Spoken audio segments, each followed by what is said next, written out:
Alright guys, welcome back to VALORANT News. More drama hitting the timeline last night with the Edward Gaming situation potentially resolved over there, with Simon definitely not returning to that team anytime soon, but more drama on the NRG front as well. An interesting rumour emerging last night as to exactly why they made the call to get rid of Verno and get rid of Bonkar when they did. Especially the Bonkar situation has never been fully explained. Now rumours are emerging that FNS was on the chopping block, but two players on that team refused to play if FNS was kicked. Prizes for guessing who those two players might have been. Very much into your thoughts in the comments below. Hit the like button if you enjoy. Subscribe if you're new as always. I'd greatly appreciate it. Let's get into a couple of things. First of all, here, you guys probably saw the other day all of this drama with this DVM team. And they got themselves banned from the French Challengers League because effectively it seemed that the owners of the team were at least to some degree involved in organising this massive drama that happened. I mean, this is just a new piece of footage. We talked about it at length the other day as well. Anyway, they got officially banned from the league and they came up with an official statement actually. Initially they said, yeah, we've banned them. And now they came up with more of a statement. To be honest, they didn't really say much. This is the English translation here really.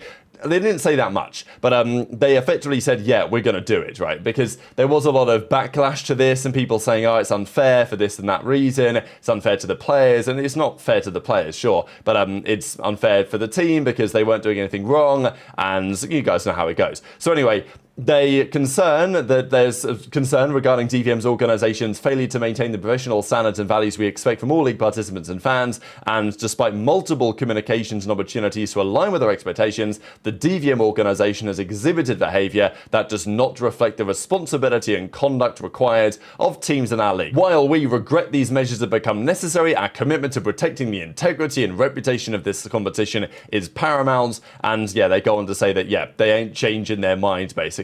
DVM's exclusion does not affect players.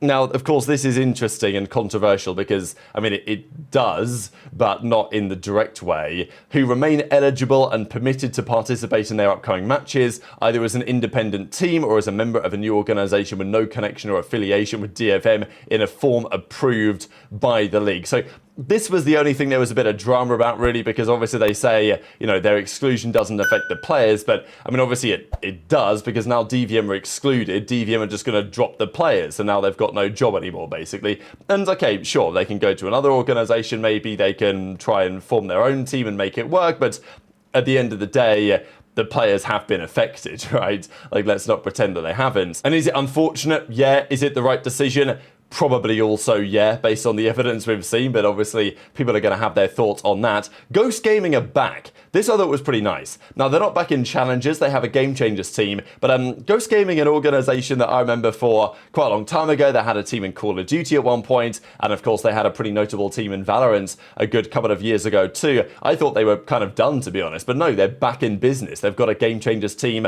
I know there's some excitement about the possibility maybe of them running up a Challengers team as well at some point, so we'll see if that goes anywhere. The other big drama, though, before the NRG stuff is on the Edward Gaming thing. So this now, I wouldn't say it's been resolved, but the drama continued. And this was supposedly a leaked conversation between Simon and Edward Gaming manager Aqua. And as I say, I'm not going to go through every single piece, but there was a lot of talk about this, wasn't there? Because Simon, they were kind of telling him to learn the Yoru while also learning other things. And, you know, he was effectively saying, look, it's if I need to practice on certain things and they don't need to for whatever reason, that seems a bit unfair. And you know, so anyway, Aqua and Simon have a bit of a back and forth. Simon was getting told he was on his phone during scrims, and that was one of the rumours anyway. He says that's something that happened later, and obviously it's all going on. So I'll just scroll through it. I mean, it's obviously a big talking point of the last couple of days about what exactly has happened there with this Edward Gaming team. There is an argument to say, because, like, as you know, we see it here, right? He talks about, do you think I'm faking grinding Yori like I was playing it? Here's 27 games where I played him. And maybe Simon feels like after their disappointing result in Bangkok that, you know, they're kind of scapegoating him to some degree, and who knows what's true and what isn't. But obviously, like, it doesn't seem like Simon has necessarily been the easiest player to work with through this whole drama. And Aqua, who's the team manager, is trying to deal with it. And I mean, this is the full back and forth, it seems, in the full exchange, which is I guess, entertaining depending on your perspective. So anyway, if you guys want to read through the whole thing, this is it right for you. If I read through the whole thing, it would, the video would be half an hour long, and I don't really care to this level. I mean, this all got pretty spicy as well towards the end of the comments. So that's pretty much where we leave it. We did, however, yesterday have a response from Chi-Chu, where he effectively said, a lot of the fans on this have been, let's say, fueling the flames, and says it's already ended. I can't possibly show you all the chat history between Simon and myself. Anyways, I can tell you that Simon has apologized for what's happened and said the reason behind making this mistake. I won't be sending you all the chat history. I was not targeting him personally, and I was only taking issues with him in game. I made it very clear to him that I personally have no problem with him, and then kind of going on to say some more drama and suggesting that, the time has passed, everyone's got dreams, they go in their own way, and at least for now, although Simon has apparently apologized for what's been happening over the last few days, they will be moving forward in game without Simon on the roster. And that's where it sits right now. Intrigued to your thoughts as over in the comments section below. A couple of interesting notes on the various regions. PaperX DFM actually blew some of the viewership numbers out the park, because, that was a massively important series, and of course we know the Japanese fans are mega, and unfortunately for them, they went down to PaperX. These are the power rankings, as has been considered by some regions. For example, we see here in the VCT Pacific that we're not seeing PaperX on here, but okay, power rankings is you can look at it a couple of ways, because our T1, the 5th best team in the Pacific, they still might be the best team in the world. They won the event in Bangkok, but technically, because they're only 3-1, they're down here in 5th. So I'm not sure this is really the best way to do power rankings. I think it's a little bit more than that, but effectively they're just organizing the teams by their records so far, and it gives you a decent picture anyway of who's probably going to qualify for the winners bracket and who's not. Well, all of these teams will, of course, qualify for playoffs, because they are the top 5 out of 8 teams that will across the couple of groups. But the big development I wanted to share was about this NRG situation, because they've been under fire big time over the last couple of days, especially their absolute destruction at the hands of MRBR, and Verno was a big talking point. Now, when they got rid of Verno, they were quite clear as to why. They felt like there was a disagreement in terms of the way that they wanted to play the game. They felt like Verno maybe wasn't as committed in the way that they would like to improving and putting in the time and being the best version of himself, and it was a big talking point at the time. The piece, though, that got very interesting was the Bonkar piece, right? Because Bonkar was brought in as coach of the team to, obviously with Chet out the picture after a difficult year, Bonkar came in and was expected really to take them to the next level. And it seems that he was so committed to having Verno on the team that when Verno was gone, Bonkar was gone as well. And that was really surprising in some ways, that look, if Verno was the guy that, let's say, NRG kind of implied that he was, with, work ethic and some of these things, then why would Bonkar, a well-respected coach, effectively sacrifice his job or lay his job on the line in order to make sure that if Verno went, he would go as well? And maybe we're seeing more evidence of that now. Verno's on MRBO and absolutely frying. But I wanted to share what T-Dog had to say on this, because he gave an interesting perspective, and he's clearly heard some things behind the scenes here, that the reason why Bonkar was gone and Verno was gone was because FNS was on the chopping block, but then it didn't happen for various reasons. Now, getting back to the changes, and what do I think about them? A lot of people have been asking me on the stream, okay, what do I think about NRG's decision of dropping Verno and Bonkar? I'll give you a little insight. I'm not going to sit here and tell you that this is the factoid of what happened, but I also have a good understanding of what happened, so it's also not a random theory or a guess. At the end of the day, Bonkar was implementing a system. Verno is kind of like Bonkar's golden child. He is like the golden egg. He is like the chosen one almost. Sorry, Muda. Verno doesn't lose to Immortals in ranked. There was some sort of constant abrasion and uncomfortability in practice. Probably came from high standards, making sure that people are held accountable in terms of how they're performing. Something as simple as like just mechanics, where their utilities being placed, trading, fundamentals, protocols, etc. And it seemed like some people were uncomfortable with that. It could be many things. Maybe it actually was a problem. Maybe they've been pampered their entire life, and they've gotten what they want when they played teams, so they weren't used to it, and it was affecting their performance. At the end of the day, I believe FNS was on the chopping block there.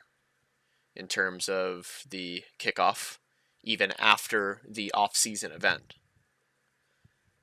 That ended up not going through because 2 individuals on the team kind of crossed their arms and said, "I'm not playing if he's not." And then the org was fucked. Do you cut 3 of your players and try to find more people to come play on your team? Or do you cut one of the newcomers and a coach and try to salvage what you can? So it seems like that was the decision they went with because that was the one that made the most sense to them.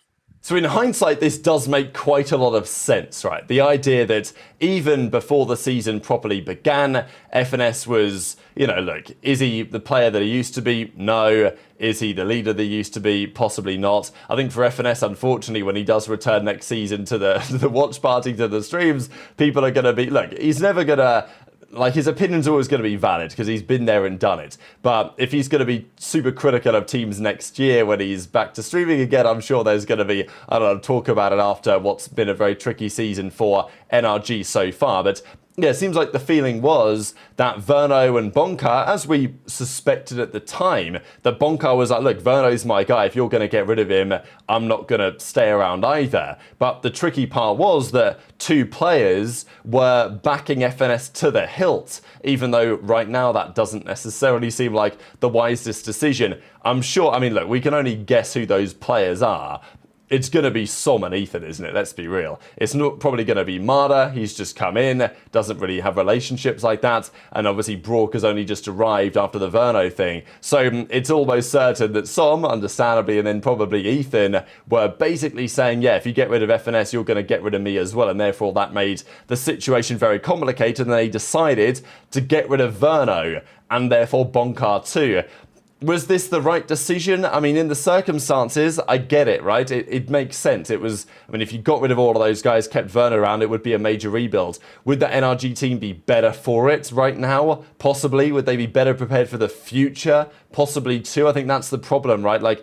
If FNS was always going to have this year and then retire, and then you've got 2 players saying, well, I'm not playing without FNS, then it's like you're not really future-proofing your team, are you? Because your FNS is going to retire anyway, and he's certainly past his prime. And then you've got another 2 guys on the team who are committed to FNS, and maybe next year things get kind of complicated, right? So yeah, that's my perspective. Intrigued to your thoughts on all this stuff in the comments below. Of course, there's been lots of criticism about NRG as an organization, some of the decisions they've made, and in the context of this, it's totally understandable why they made the call that they did, but it's also understandable why there's a lot of criticism coming back to the present day. Just to close out the video, Rankers, envy as they are now, they've done it again. They 2-0 trust in Plug without really any difficulty, and they seem to be properly back to form. Now, whether this team is going to continue to prove to be, because they went to the playoffs last time and it didn't work out at all. So whether they're just regular season merchants, I guess we'll see. But currently, this is how it looks. Envy are starting off 2-0. So they're looking good, of course, to make it to the playoffs of Stage 2 and, well, continue their run as they try and get towards Ascension. But obviously, they've got players that aren't even old enough to get to the league. So that raises questions in and of itself. But very much intrigued to your thoughts on all of this stuff in the comment section below. Hit the like button if you enjoyed. Subscribe if you're new. Take care. And I'll see you next time.